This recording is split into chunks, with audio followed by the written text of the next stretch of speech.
kaya gusto nila malaman, kinunan mo ba si Jericho? Diretsahan na daw. Wala nang magtumpik-tumpik pa. It's 11:40. Let's do it.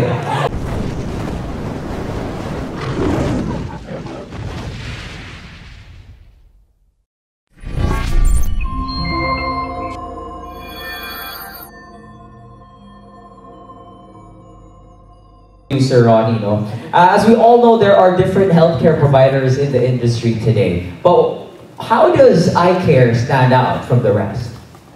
Well, iCare, as I mentioned earlier, is the fastest growing initiative in the country. And also, we provide affordable and yet sustainable pricing. So that actually differentiates us from the rest of the competition. Alright, well thank you very much for that, Sir Ronnie. Now, I want to go to Doc Mark naman, no? So, as we've seen in one of the videos earlier, some iconic orange parao set sail in Boracay a few weeks ago. Feeling ko nga na pumunta ako doon, nakita ko rin siya eh. But it is very unique way also. It's a very unique way to show that who said yes to your brand, obviously is Janine, no? So can you tell us more about this experience and why did you guys choose a parao to represent iCare? Okay, it was very deliberate for our team to do the parao in Boracay. Diba, Boracay is known for a very special place for anniversaries, birthdays, even barkada, trip, ganyan. And of course, weddings, no? Saying yes. And with Janine saying yes to us, that's really a perfect area for us to do the parao launch. And parao, it's like a Filipino tradition to see, a symbol for Filipinos to see. And it's moving towards something better for us, a better care for everyone, for all Filipinos. And that's why we used parao as Janine's launch in Boracay. That is a beautiful symbolism. Totoo, no? Hindi ka pwede mag-Boracay, hindi ka nagpaparaw sailing sa sunset. And it really does show that. I want to go to Janine naman right now because, I mean, everyone here is curious already. And kanina pa natin paulit-ulit na tinatanong, bakit ka nga ba nag-yes sa iCare? What is it about iCare that made you trust their brand? And are there any specific iCare, specifics in iCare that you've seen that you've aligned with, no, your advocacies and your goals in life? Yes, definitely. Kasi ako, I've always known the importance of support when it comes to healthcare. I don't talk about this a lot, but actually one of the reasons kung bakit ako nag-artista was so that I could earn, because my second mom, yung yaya ko since birth, she got cancer when I was in school. And syempre nakita ko yung hirap ng, bukod sa physical struggles, yung babayaran mo, nakita ko kung paano siya naglakad sa kung anong agencies to ask for financial help and support. And at first when I was younger, ayoko talaga mag-artista kasi nahihiya ako. Malayo talaga siya sa isip ko. Pero when it came to, you know, trying to help my family, yun yung parang nag-push talaga sa akin na I need to earn kasi mahal magkasakit. No matter kung gaano kadaming naipon mo or kung malaki yung pamilya mo, pag nagkasakit ka, everything stops. So, anything with health is very, very important to me. And I really appreciate that how one of the advocacies talaga ng iCare is affordable, reliable healthcare para sa lahat ng Pilipino na talagang napaka-importante. So, I'm so happy that, you know, this is something that I really believe in and I know that we all really need to have na kapartner natin sa buhay. Thank you for that, Janine. And I believe Sir Ronnie here and Doc Mark would agree as well that it's nice to hear from a brand ambassador of a brand such as iCare na hindi lang siya basta isa pang endorsement lang, no? It's not part of the list. There's actually a heart and a purpose and a message behind why you said yes to iCare. So palakpakan po natin si Janine. Now, those are all of my questions, but I'm pretty sure a lot of our friends here in the media have questions as well. So how about we open the floor to everyone right now? So if you have any questions for Janine, for Sir Ronnie, Doc Mark, please don't hesitate. We've got a microphone there on that side. We have also our prod team ready to assist you just in case you have any questions. So again, just approach the microphone. Please introduce yourself so we can address you properly as well. And then go ahead, feel free. So again, you can just proceed to the microphone. Oh, Miss Natalie, na-nominate ka po, first in line. Please. Hello, good morning everyone. Well, I'm Natalie from the Philippine Star. So, sir, gusto ko lang malaman what makes you kept on saying na affordable, unique, sustainable, pero medyo vague kasi sa amin. How affordable are we talking about? We're known to be flexible. So we look at other factors aside from, computing the premium. We also want to try to negotiate with our partners, like our providers, the hospitals, doctors, clinics, and we negotiate for good price. So that's why we're able to come up with premium that is more affordable. And yeah, that's the direct impact of having an affordable premium. And also, using our data analytics, etc., and actuarial expertise, we're able to be quite flexible. Depends really on the needs and wants of our members, of our clients. So we can design several alternative designs, plan design. So that's actually one of the things that we differentiate us from the rest of the competition. And very, very quick because of our expertise. And all our actions are backed by data. Sorry, medyo technical. Sir, gusto namin malaman yung pricing. Yeah, yung pricing, meron kaming affordable na prepaid, and this can be purchased through our digital platform. So yun, mass marketed yun, as low as 500 pesos, 1,000, 1,007, 2,004. So we have 39 SKUs or variants that's available in our website. Yeah, you can purchase that online, so very efficient. Pati sa Shopee and Lazada. Oo Yes, nga. nasa Shopee, Lazada, Add to and cart. Yeah, that's aside from the traditional SMO coverage for employees and dependents. And we also cater to freelancers, like the press. Pwede yan. Yeah, so nag-promote na, no? Andyan yung mga sales. Oh yeah, maglabasan na. Pakinote yung mga naghahanap dito. Okay. Last question for Jeline. Gaano ba ka-important? You mentioned nga yung second mom mo, di ba? Na parang doon ka talaga namulat na gaano ka-importante yung healthcare. Pero ikaw ba personally, how do you take care of yourself? Besides getting an education or...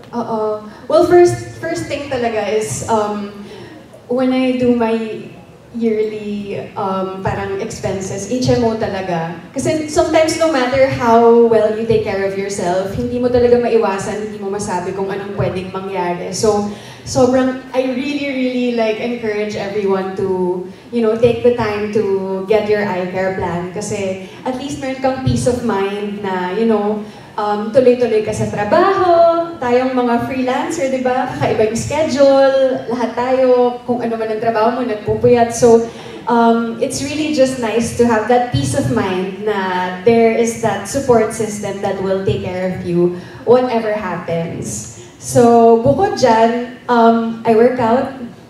Yung workouts that I enjoy, yung mga parang hindi mo mamalayan na workout like tennis or paddle, Pilates, yeah, parang yun talaga yung key para sa akin. Something na na-enjoy mo and something you can do with friends or family. So yan din actually yung trick ko para mapa-workout yung tatay ko. Niyayaya ko siya na maglaro-laro tayo, ganyan. Kasi it's those little things that really add up to your overall health.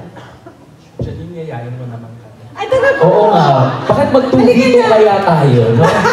Pwede. Pwede. Sa batch ko yung mama. Talaga po? Si Papa? O ayan, at least alam na. Wednesday group na entertain. Kaya pala looks familiar kayo, sir. Ang daming references ni Sir Ronnie, simula pa lang sa speech niya. Kaya Sharon Cuneta, Oo Wednesday group, talagang... In fairness kay Sir Ronnie. Alright, any more questions from the press? You can go ahead. Yeah, I'm Julian, editor of Abante. Ako, Janine, eto na. Nahihiya kasi sila, kailangan ako na mag-break, okay? Since I have, sa pag-invite sa kanila, Janine, meron ka na ba mga kinunan? Since meron din kami. It's so good, no? There's a prepaid, no? Ang bongga pala, SIM card lang to. Oo. Meron ka na bang, meron ka na bang mga minamahal mo na kinunan mo na raw ng eye-care? Oo. Actually, ang gusto nila malaman, kinunan mo ba si Jericho? Diretsahan na daw. Wala nang magtumpik-tumpik pa. It's 11:40. Let's do it. Actually, walang kamalay-malay siya, no, na siya na yung napagbintangan sa mga paraw sa Boracay. Pati siya nagulat na, okay to Pero I really love that campaign kasi talagang it's a reminder na before you say yes to anything else, say yes to health.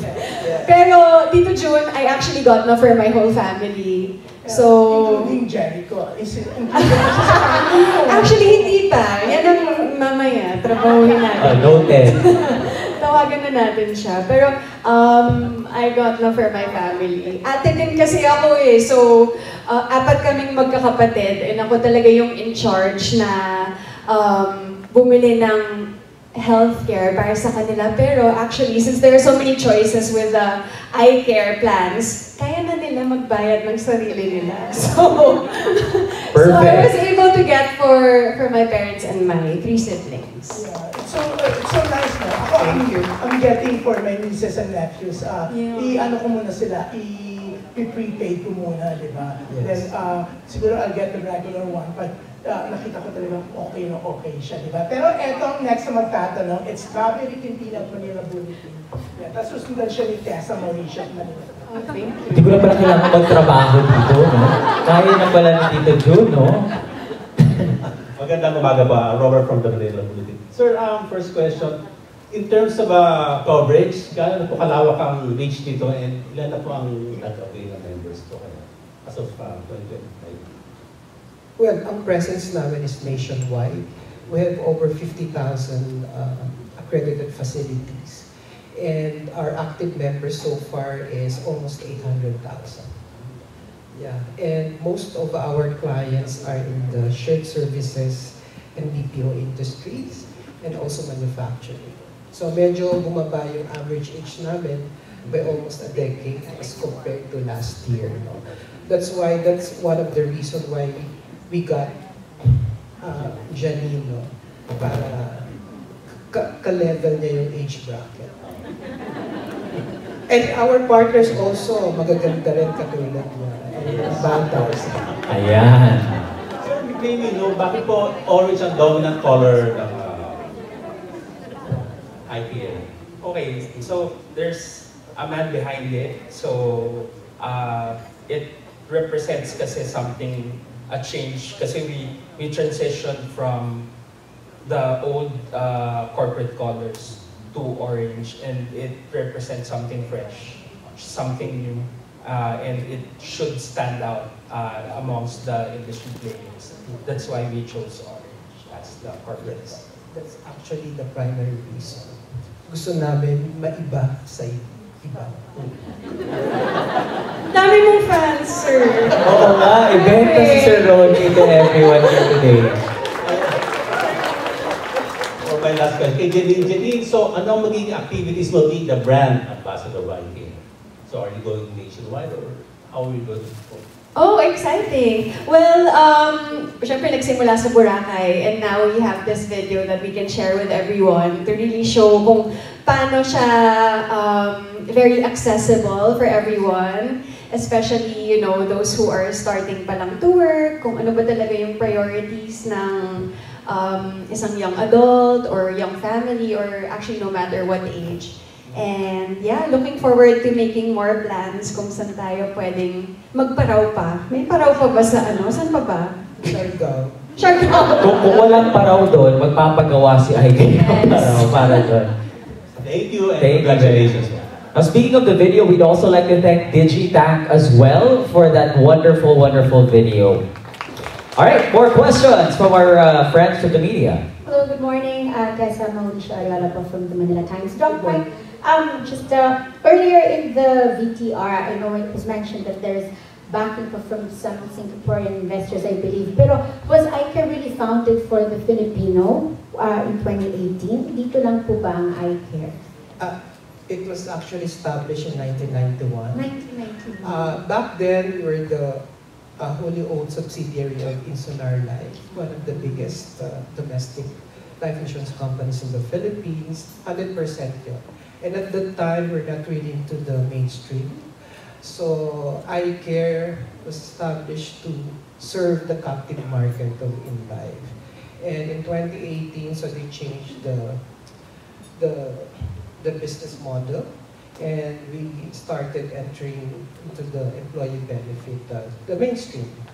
And in 2023, one of the milestones, a group of Singaporean doctors, investors, became the majority shareholder. The date of our marriage was August 2023. So they became the majority at 60%. So 40% remains with InLife. So sila yung value-based investors based in Singapore. They're actually here. Hello po sa inyo. Thank you po for clarifying that kung ano lang po yung business po natin. And I just wanted to know, kanina po also in the VTR, we saw that Janine was holding a phone at may app po tayo doon. And nowadays, people really need immediate answers to certain health questions. Ano po yung mga advantages na mabibigay sa atin in services of the iCare app? Okay. Very comprehensive yung app, no? And our members have access to the app. And medyo technical, yung LOA, medyo familiar yung iba, no? LOA is Letter of Authorization that is used by our members when availing through to our accredited hospitals and clinics. So you could actually generate your own LOA coming from the mobile app. Aside from that, it also has other features for health and wellness. You could also view your coverages, your usage, kung ano na yung na-utilize nyo on your plan. What else? There's also, you can also file reimbursements through the mobile app. So mas madali na po. Yes, it makes healthcare very accessible sa ating. Yes. And Janine, does this make you confident? Of course, sabi mo nga, kahit si Jericho, nasali na siya dun sa... Damay siya. Nadamay siya, lalo na dun sa pag-yes. But as we know, in families, although you do see to... Does this make you more confident for the next step in life? Kasi usually, when you have children, mothers are the first ones who always have questions about the children. Sa tingin mo ba ang iCare is bagay na bagay para sa mga katulad natin, whether you're a sister taking care of siblings or parents or mothers wanting solutions and, for their children, bagay bang iCare sa kanila? Yeah, sobra. Kasi going back to the app, there's also one feature that I really like. There's this Telemed 7. It's 24/7 teleconsult with a doctor. So, para sa akin, sobrang okay yun. Kasi, di ba, minsan sa schedule natin, you have a hard time na pupunta ka sa ospital. Minsan parang sa tingin mo, simpleng tanong lang, wag na. Pero it's actually those little things na very important na, masagot agad kung meron ba akong kailangan gawin, meron ba akong sakit or problema. So yung easy access to a healthcare professional through the app, wherever you are, anytime, sobrang useful and empowering. And then, I know I always talk about being an ate, thinking about my siblings. Pero one of the things na gusto ko din about iCare is na it empowers you to have the ability to take care of yourself. No matter what age you are, there's a plan you can afford. Kung busy yung ate mo, then just do the Telemed 7 and ask your doctor. So, happy ako kasi it empowers talaga Filipinos to, na kaya mo to really get good healthcare at alagaan ng sarili mo para patuloy kang makapagtrabaho, makapag-ipon, makapagbakasyon sa Parao, and plan your future and your future plans. And as a last question, since the bosses are here, let's try to pin them na dahil minention natin yung mga advocacies mo, no? May napag-usapan na ba in what way iCare can also help you to continue with your advocacies, whether, you know, in the small communities and specifically mga tinutulungan mo to take care of themselves also? I'm so happy kasi, of course, the iCare team and sila, Attorney Gideon, are so open to yung mga malapit sa puso ko. Like, education talaga is one thing, and empowering the youth, whether it be through trabaho, or pag-aaral, or the environment. So, yeah, excited to make more plans with that. Pero ang pinaka na-appreciate ko talaga is yung pag-e-empower nila sa sarili mo na kaya mo talagang at dapat mong alagaan ang health at sarili. Congratulations on your latest endorsement. You're glowing talaga more than the orange. Thank you so much. I love that. Thank you. Thank you very much for that. Any more questions from our friends from the media? Good morning po. I'm Gordy Lula. Kay Janine muna. Hindi, unahin ko pala muna. Pinag-usapan namin ni Ian. Sa atin po nga muna mga executives kay Sir Ronnie po at kay Dong. Kasi ang akin, medyo personal itong akin kasi pinag-discuss namin ni Ian Farinas. Nag-therapy siya ngayon, ako rin nag-therapy din. Sa kanya meron siyang HMO. Sa akin, hindi ko natuloy yung Maxi Care after. So, hindi ko lang yan natuloy. Pero if ever sa akin, kung kukuha ko ngayon ng eye care, magagamit ko na sa pagtuloy. Kasi injured yung left foot ko. So, nag-therapy pa ako. So, pwede ko na hubang magamit sa ngayon since sa senior citizen na ako ngayon. Okay, right now, the option that we have right now is for the prepaid cards. Although there are retail products that we have that you could also avail, there are certain conditions that you have to meet in order for you to use the benefits. No? So our sales team would definitely happy to discuss this with you in details so that you would know which product should you get para may advisory sila sa on what to get from. Dagdagan ko na rin, no? We introduced to the market last year a new variant of our retail. We call that loose group. Ito yung walang employee-employee relationship. Like, for example, a group of press. Then you can enroll as a group. And ang normal kasi, pag individual ka, walang pre-existing condition covered on the first year. But if it is loose group, first year merong partial pre-existing coverage. So, that's what we discuss. Yes. Kayo ba yung tipo, like, nakikita ko sa ibang hospital, pag merong i-admit, merong agent agad na, ibang HMO meron talaga nag-asikaso. We call them hospital liaison officer. May ganun pa rin po. Mga tao ni Dr. Mark. Okay po. Sige, thank you. Pwede din po akong sumama kung gusto niyo. Special naman masyado siya. Tawag lang po kayo. So, Naka-orange po akong Hindi niyo po siya maano. Oo, so dapat pag magpapadlit ako, naka-orange din ako. Yes. Janine, from, ito nga na-discuss kanina, itong eye care from number 12, now number 5, wala pang celebrity endorser yon. So since ngayon, number 5 na siya, medyo mas may pressure ba sa iyo ngayon since nandyan ka to endorse or to promote na eye care? Siyempre, to make it number 1, di ba? Wala naman, Tito Gordy, kasi I think the product speaks for itself eh. So I think ang role ko lang is really to amplify it as much as I can. Share ko sa followers ko, and then hopefully they share it with their family and followers. Pero ang ganda kasi talaga ng produkto, and napaka-thoughtful nila sa buhay natin today in the sense na imagine pwede kang bumili sa Shopee or sa Lazada ng healthcare. So it's really tailored para sa ating lahat. And I'm happy that I get to share that message. Kasi alam ko din yung feeling na ganyan, Tito Gorgie, yung hindi ko natuloy. Hindi ko natuloy. Dapat tinuloy ko na and then may mangyayari.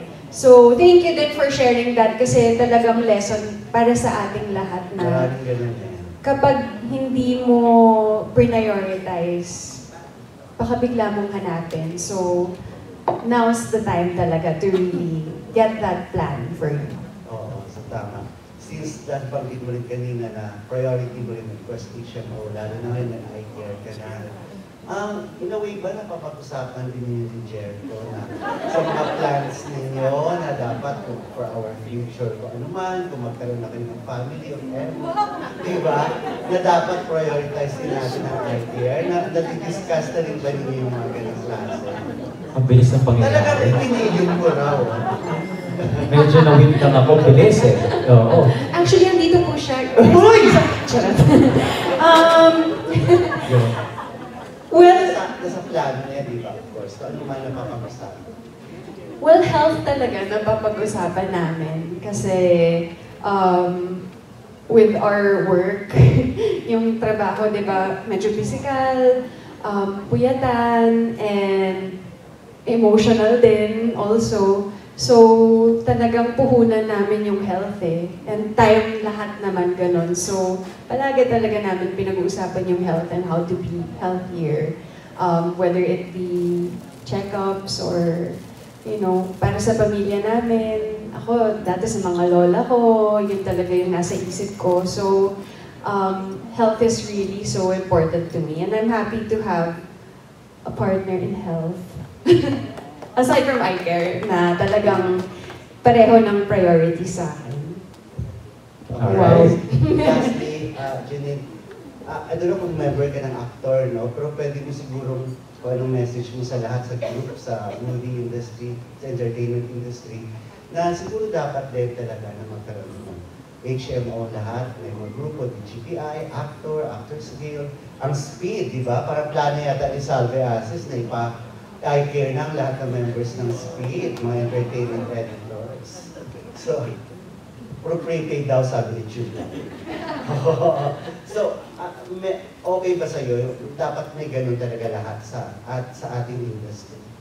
Opo. So tingin ko dapat po talaga lahat. And I'm happy kasi 'di ba tayo wala namang ibang bibili ng healthcare para sa atin kasi parang contractual tayo or freelancers. Press, artista, makeup artist, writer. So, tayo talaga yung dapat kumilos na gumawa ng paraan para meron tayong healthcare at partner sa health. So, happy ako na, merong mga kanya-kanyang grupo. And ang ganda nun na meron po palang option na yung pre-existing condition nyo ay pwedeng partially makover. Kasi wala pa akong narinig na ganyan sa iba. So, at least, di ba ngayon, merong mga communities that really support group, tapos meron ka pang support from eye care. Yeah, I think, sir, siguro magandang introduce niya sa mga groups sa entertainment industry. Actually, dyan po sila uupo for lunch. Yeah. Okay. Thank you po. Thank you very much. Thank you. Alright, one last question na lang po tayo. Sige po. Go ahead, you may proceed to the microphone. Yeah, actually. Okay. Yeah, actually, Sige just po. last one question na lang daw because for time constraints, so I'll just be the one to ask it. So, hi, good morning, Ms. Janine and everyone. So actually, it was actually inspiring to me, the story that you told about what you were sharing with us kanina. So, this question I had in mind kasi is, of course, sad reality is, not everyone prioritizes healthcare. Especially here in the Philippines, not everyone prioritizes it kasi may isip na mahal or kailangan natin na unahin ng pagkain, kailangan natin unahin bills to pay. So, the question I had in mind was, how can you inspire or influence people to prioritize their health? Kasi if you think about it, pansit canton, instant noodles, mga ganyan hindi siya nakakaganda sa atin, especially if daily, tas kung mura, di ba? So, kaya ko siya naisip, what can you do? What can you guys do to help change the mindset of Filipinos talaga who strive for better health?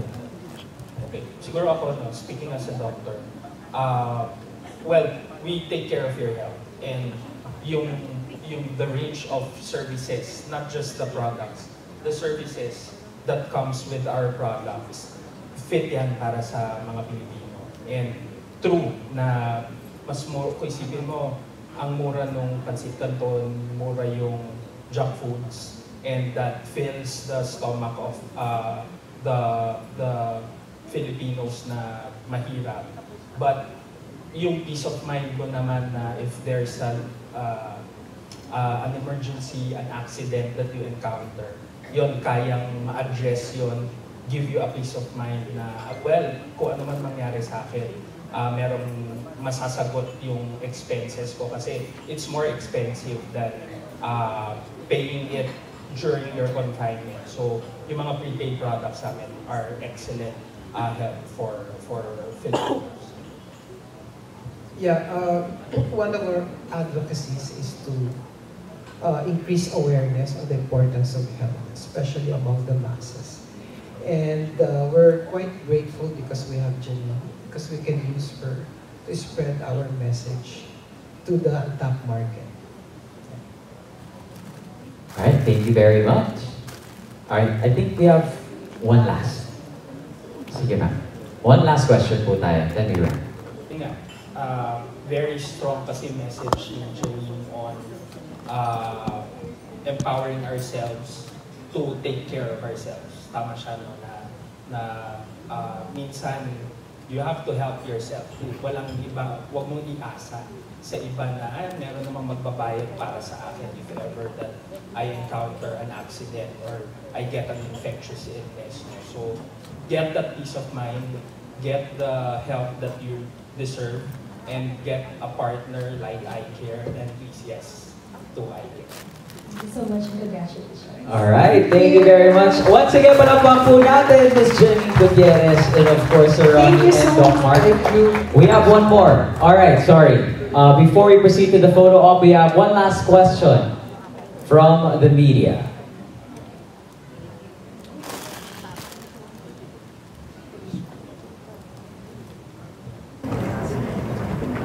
No, I'm Jean Liliana from Malala. You know what we went through just a few months ago. We just want to know how you are. How are you? Oh, thanks for asking. That's so sweet. Oh no, still recovering. Siyempre malungkot pa rin. Sobrang ano kasi, nagsabay-sabay. Parang we lost 3 family members in 3 weeks. So, Wait, am I there? It's okay. No, there are good days and there are bad days, but it's also a testament to how important family is. Kasi talagang naramdaman namin yung support ng isa't isa.